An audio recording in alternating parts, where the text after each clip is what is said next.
Halo semua sahabat belajar, berjumpa lagi di channel Edukasi Belajar Bersama. Baik, pada pertemuan kita kali ini kita akan membahas kembali materi IPS Sosiologi kelas 9, dimana pada buku mata pelajaran atau buku paket IPS kurikulum 2013 khususnya pada semester ganjil ini, materi IPS Sosiologi itu bisa kalian lihat dari bab 2 ya, bisa kalian lihat diawali dari bab 2 dimana itu terkait perubahan sosial budaya dan globalisasi.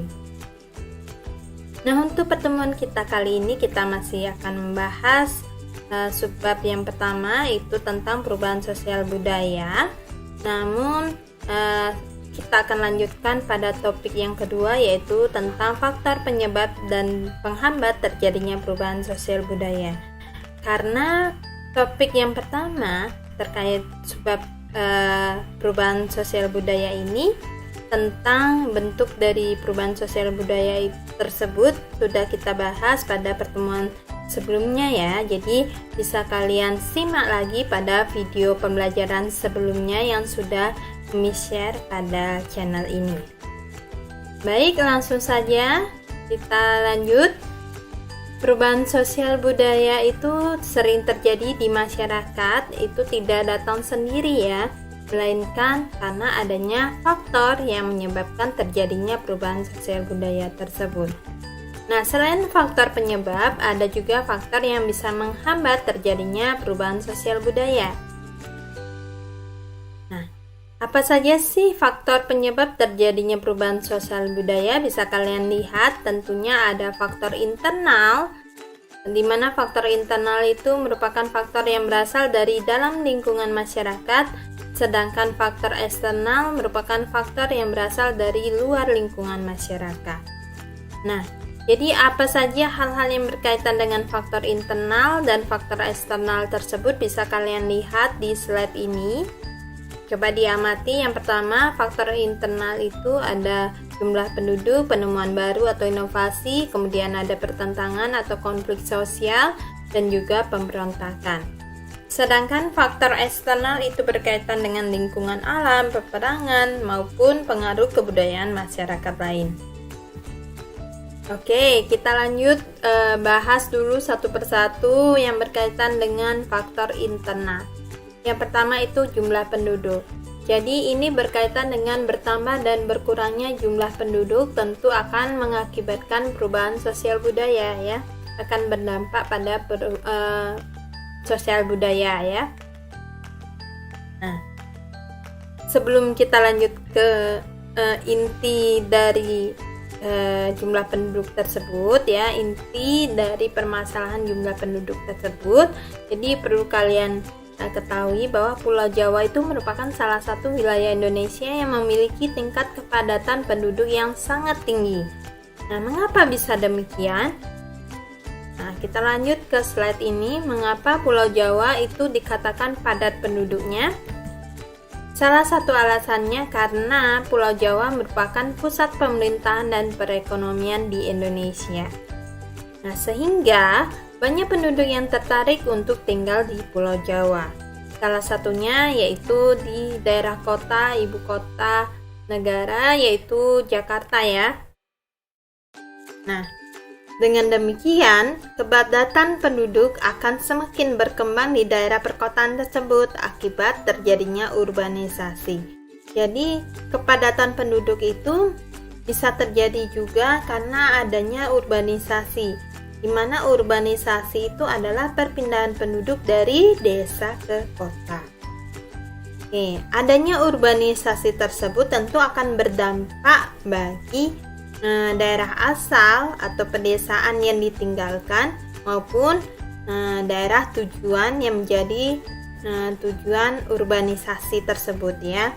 Nah, dampaknya ini berkaitan dengan bertambah dan berkurangnya jumlah penduduk ya.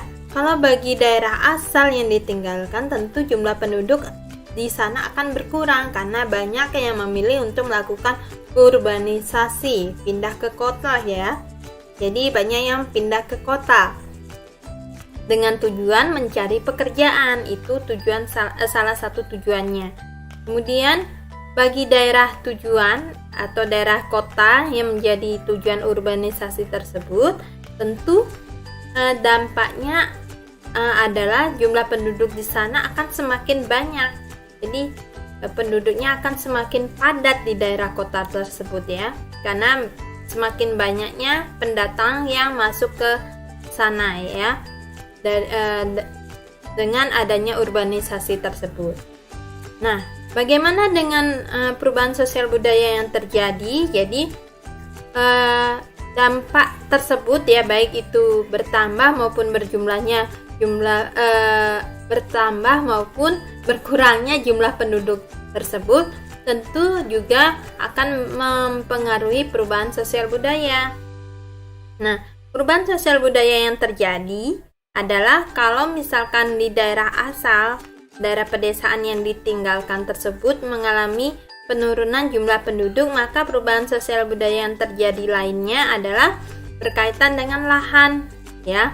Lahan yang ada di daerah desa tersebut akan terbengkalai. Maksudnya gimana? Jadi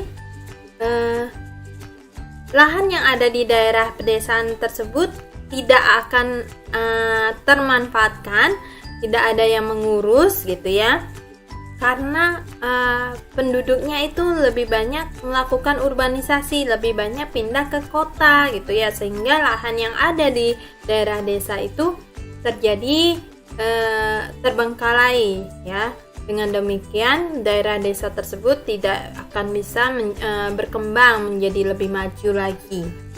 Nah, kemudian bagaimana kaitannya dengan daerah tujuan atau daerah kota ya? Nah, jadi daerah tujuan urbanisasi atau daerah perkotaan tersebut tentu kan dampaknya tadi dikatakan bahwa jumlah penduduknya semakin padat. Nah, selain itu perubahan sosial budaya yang terjadi akibat pertambahan jumlah penduduk itu berkaitan juga dengan pengangguran ya. Mengapa bisa demikian? Karena di daerah kota tersebut walaupun dikatakan daerah kota lapangan pekerjaannya lebih banyak daripada di daerah desa ya, di pedesaan. Namun apabila jumlah lapangan pekerjaan yang ada itu tidak sebanding dengan jumlah tenaga kerja yang ada gitu ya, bahkan jumlah pendatang yang datang melakukan urbanisasi ke daerah kota itu melebihi dari jumlah lapangan pekerjaan yang ada di kota, maka terjadi ketidakseimbangan antara jumlah lapangan pekerjaan yang tersedia dengan jumlah pencari kerja yang datang untuk melakukan urbanisasi tersebut. Nah, dengan demikian maka tidak jarang di daerah kota juga sering terjadi yang namanya pengangguran. Oke, kita lanjut ke faktor internal lainnya, yaitu penemuan baru, di mana penemuan baru juga bisa menyebabkan perubahan pada segala bidang kehidupan. Contohnya handphone dan internet. Dengan kecanggihan telekomunikasi ya, teknologi melalui handphone contohnya, jadi ada juga internet dan media sosial, itu bisa menyebabkan perubahan di bidang komunikasi, interaksi sosial, dan juga pola pikir manusia. Dimana kalau zaman dulu sebelum adanya handphone dan internet maupun media sosial, komunikasi dan interaksi sosial itu terjadi di masyarakat lebih banyak secara langsung. Nah, namun sekarang dengan adanya teknologi yang semakin canggih berupa handphone tersebut ya, melalui media sosial juga bisa ya, maka komunikasi dan interaksi yang terjadi di masyarakat itu lebih banyak dari jarak jauh ya, melalui handphone ya, melalui gadget. Begitu juga dengan pola pikir manusia. Pola pikir manusia sekarang itu sudah dipengaruhi juga oleh internet, media sosial ya, informasi-informasi yang ada di media sosial maupun internet. Namun walaupun demikian, kita sebagai masyarakat sebaiknya harus bisa pintar-pintar memilah dan memilih informasi yang baik gitu ya. Yang mana yang bisa kita terapkan dalam kehidupan kita, yang mana yang harus kita tolak gitu ya, supaya tidak berdampak negatif bagi kehidupan kita. Kemudian kita lanjut ke konflik sosial atau pertentangan. Nah, konflik sosial atau pertentangan ini disebabkan karena adanya perbedaan ya, baik itu kepentingan, pendapat maupun sara. Sara itu adalah kepanjangannya suku, agama, ras, dan antar golongan. Nah, karena contoh misalkan karena adanya perbedaan agama, apabila kita tidak bisa saling menghormati dan menghargai, maka akan terjadi konflik sosial, sehingga akan berdampak juga pada perubahan sosial budaya. Nah, konflik sosial dan perubahan sosial budaya ini saling berkaitan. Apabila terjadi konflik sosial, akan mengakibatkan perubahan sosial budaya. Namun apabila juga terjadi yang namanya perubahan sosial budaya terlebih dahulu, juga bisa menimbulkan yang namanya konflik sosial bagi masyarakat yang tidak bisa menerima adanya perubahan sosial budaya tersebut. Oke, kita lanjut ke pemberontakan atau revolusi. Ini juga merupakan salah satu faktor internal dari dalam masyarakat. Contohnya pemberontakan yang terjadi pada saat perjuangan kemerdekaan Indonesia. Nah, para pahlawan kita tentu mengalami banyak pemberontakan ya. Beliau tentunya sangat berjuang untuk kemerdekaan Indonesia. Nah, dengan demikian pada saat itu juga terjadi yang namanya perubahan sosial budaya, baik itu dari segi lembaga sosialnya, sistem sosial, politik maupun ekonomi. Kemudian kita lanjut ke faktor eksternal yang berasal dari luar lingkungan masyarakat. Nah, ini antara lain gitu ya, terdiri dari lingkungan alam, peperangan maupun pengaruh budaya lain. Nah, kalau berkaitan dengan lingkungan alam, contohnya misalkan terjadi bencana alam, tentu dampaknya negatif bagi kehidupan masyarakat, sehingga pengaruh perubahan sosial budaya tersebut akan negatif ya. Jadi karena dia berdampak negatif, tentu perubahan sosial budaya yang dirasakan oleh masyarakat itu kebanyakan hal yang negatif karena merugikan masyarakat. Kemudian kita lanjut ke peperangan. Nah, peperangan ini tentu terjadi karena adanya perang ya, dimana ini dilakukan oleh suatu bangsa dengan bangsa lain ya, perang antara satu negara dengan negara lain. Nah, ini juga akan berdampak bagi kehidupan masyarakat, misalkan dalam segi sosial, dalam bidang sosial akan menimbulkan kemiskinan, kelaparan juga ya. Selain itu dalam bidang ekonomi menyebabkan perekonomian menjadi tidak stabil. Nah, itulah perubahan sosial budaya yang terjadi akibat peperangan. Kemudian kita lanjut ke pengaruh budaya lain. Nah, kalau berbicara mengenai pengaruh budaya lain, jadi perubahan sosial budaya yang terjadi itu karena adanya perpaduan dua budaya ya. Nah, tidak jarang kedua budaya tersebut saling mempengaruhi, sehingga menyebabkan lunturnya salah satu kebudayaan asli karena adanya perpaduan budaya tersebut. Contoh misalkan Indonesia melakukan perpaduan budaya dengan negara Singapura, maka salah satu dari unsur budaya kita atau unsur budaya Singapura itu akan bisa hilang ya, unsur aslinya. Oke, kita lanjut ke proses pengaruh kebudayaan lain yang menyebabkan terjadinya perubahan sosial budaya. Ada beberapa proses. Yang pertama itu adalah difusi, di mana merupakan proses penyebaran unsur baru. Kemudian asimilasi itu merupakan perpaduan dua kebudayaan yang menjadi satu, di mana salah satu unsur kebudayaan akan hilang gitu ya. Sedangkan proses akulturasi itu kebalikan dari asimilasi, yang artinya perpaduan dua kebudayaan yang menjadi satu tanpa menghilangkan salah satu unsur-unsur budaya asli. Jadi akulturasi itu kebalikan dari asimilasi ya. Kemudian kita lanjut ke proses invasi. Invasi ini berkaitan dengan masuknya kebudayaan asing ke dalam kebudayaan setempat dengan cara peperangan biasanya ya. Sehingga ini erat kaitannya adanya unsur pemaksaan kalau melalui proses invasi. Kemudian yang terakhir itu proses pengaruh kebudayaan lain yang menyebabkan terjadinya perubahan sosial budaya adalah milenarisme. Artinya paham di mana membentuk kebangkitan untuk berusaha mengangkat golongan masyarakat bawah yang mengalami penindasan gitu ya, yang tertindas. Itulah yang disebut milenarisme.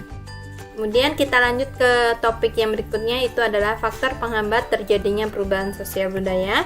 Bisa kalian lihat langsung di slide. Yang pertama, kehidupan masyarakat yang terasing ini biasanya terjadi pada masyarakat primitif yang tinggal di pedalaman. Jadi mereka itu biasanya tidak mudah untuk menerima pengaruh dari luar, sehingga perubahan sosial budaya akan terhambat ya. Kemudian perkembangan iptek menjadi terlambat. Kalau perkembangan iptek terlambat itu ya, maka perubahan sosial budaya juga terhambat gitu ya.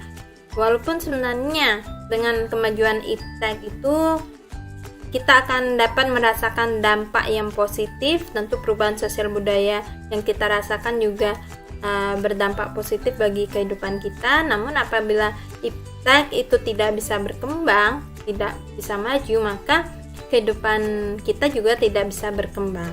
Kemudian kita lanjut ke sikap masyarakat tradisional. Ini berkaitan dengan poin yang pertama ya. Jadi sikap masyarakat tradisional ini terjadi pada masyarakat primitif yang tinggal di daerah pedalaman. Di mana ini kaitannya dengan poin 4 dan 5. Masyarakat primitif yang tinggal di daerah pedesaan itu kan sikapnya masih tradisional, tertutup dan kaku.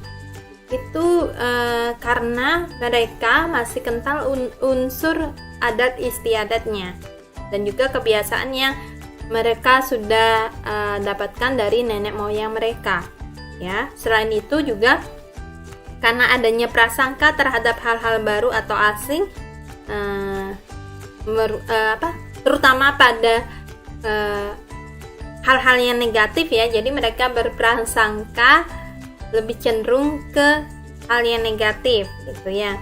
Prasangka yang dimaksud tuh misalkan contoh, kalau kita datang ke daerah pedalaman itu ingin membawa pengaruh perubahan sosial budaya supaya mereka bisa lebih berkembang gitu ya. Namun mereka punya pemikiran bahwa hal-hal baru yang kita sampaikan, yang kita bagikan ke mereka itu belum tentu bisa diterima oleh mereka karena mereka sudah berprasangka negatif terlebih dahulu kepada perubahan tersebut ya. Nah, dengan demikianlah mereka tentu dapat kita katakan sikapnya masih kaku dan tradisional karena mereka sangat tertutup dengan perubahan yang terjadi. Mereka tidak bisa menerima suatu perubahan secara langsung gitu ya, karena dipengaruhi juga oleh adat istiadat dan kebiasaan yang sudah mereka wariskan dari nenek moyang mereka. Terima kasih atas waktunya. Akhir kata, apabila ada salah kata ya, masih ada banyak kekurangan, Miss ucapkan mohon maaf yang sebesar-besarnya. Terima kasih, sampai jumpa.